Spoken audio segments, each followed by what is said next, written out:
Abdullah Çatlı Türkiyə, Azərbaycan və dünyanın bir çox ölkəsində antiterror əməliyyatlarına başçılıq etmişdi.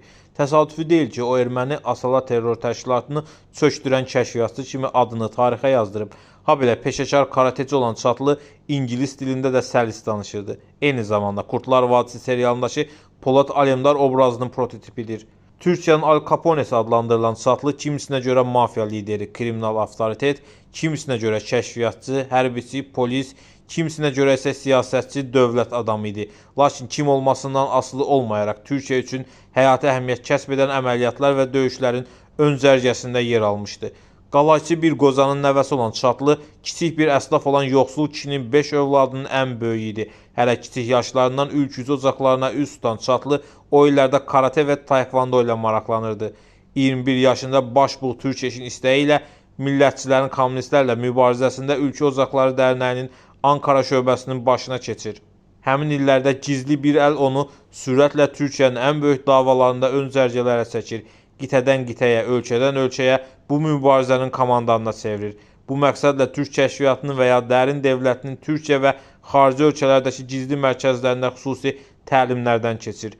Kürd və erməni terrorizminə qarşı mübarizə onun ən yaxşı bildiyi iş idi. Peşəkar bir əməliyyatçı kimi Kosta-Rikada yetişdirilmişdi. Kənan Evrenin 12 sentyabr qiyamından sonra həmin gizli əl onu sıravi bir dövlət məmuru qiyafəsindən Türkiyədən kənara çıxardı. Lakin ölkə xaricində yenə tapşırıqlar alır, Asala terror təşkilatına qarşı başlayan antiterror əməliyyatlarının başında yer verilir. Asalanın saysız terror aktının qarşısını alan Çatlı çox sayda türk diplomat və vətəndaşını ermənilərin hədəfindən xilas etmişdi. Təşkilata qarşı keçirdiyi 30-dan çox əməliyyatın hamısı uğurla başa çatdırılmış, çoxlu sayda terrorçu məhv edilmişdi. Amma buna baxmayaraq bəzi çevrələrdə adı mütəşəkkil cinayətkar dəstəni və ya mafiya lideri kimi çəkilirdi. 1984-cü ildə Fransada narkotik ticarəti ittihamı ilə həbs edilib İsveçrəyə göndərilsə də Çatlı buradan Türkiyəyə qaçaraq xilas edilir. Abdullah Çatlı Tansu Çillərin baş naziri dövründə PKK terror təşkilatının lideri, Apo ləqəbli Abdullah Öcalana qarşı hazırlanan nəticəsiz sui-qəsd planında da yer almışdı. İddiaya görə bu məqsədlə Suriya, Livan və İsraildən 50 milyon dollar xərcləmişdi. Abdullah Çatlının özü hər nə qədər burada yer almadığını desə də dönəmin Avropa mediasında 1985-ci ildə Roma papasına qarşı hazırlanan sui-qəsdin təşkilatçısı kimi də təqdim olunurdu. Həmin iddiaya görə sui-qəsdin müəllifi Abdullah Çatlı əsas dəstəkçilərindən biri isə yaxın dostu Oral Çelik idi.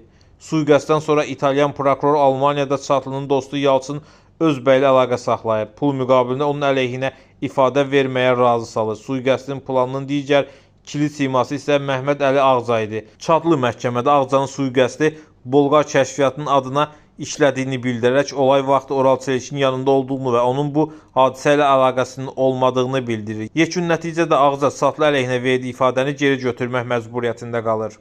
Susurluq hesabatında dövlət sirli adı ilə açıqlanmayan səhifələrdə Abdullah Çatlının Kənan Evren dönəmində xarici ölkələrdə erməni terror təşkilatına qarşı əməliyyatlarda iştirak etdiyi bildirilir. Çatlı ilə Ararat əməliyyatları çərçivəsində 1983-cü il oktyabr ayının 22-də əlaqə saxlanılıb. Əməliyyatların ilkin mərhələsində Asala terrorçusu Ara Toranyanın avtomobilinə bomba yerləşdirilməsi, erməni gənclər təşkilatının Marsel şəhərindəki binasının partladılması, Parisdə terrorçu Henri Papasyanın avtomobilinə bombanın yerləşdirilməsi və sair hadisələr yer alıb.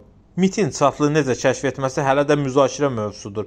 Bu barədə faktlar hökumət səviyyəsinə keçirilən toplantılarda dilə gətirilsə də, arxivlərdə bununla bağlı məlumatların olmadığı iddia edilir.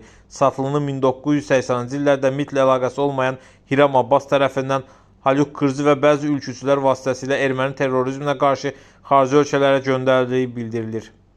Abdullah Çatlı bəs Azərbaycana necə gəlmişdi? Abdullah Çatlının ilk dəfə Azərbaycanda görünməsi Dağlıq Qarabağda Ermənistan işğalının başladığı illərə təsadüf edir. Çatlını erməni terrorizminə qarşı əməliyyatlar çərçivəsində Azərbaycana göndərildiyi iddia olunur. Onun ilk səfəri Xocalı faciəsindən 3 həftə sonraya martın 16-sına təsadüf edir. Növbəti səfər tarixi isə Surət Hüseynovun qiyamından sonraya düşürdü. Lakin qiyamdan sonra Elçibəyin Kələşə getməsi ilə Çatlı Türkiyəyə qayıdır.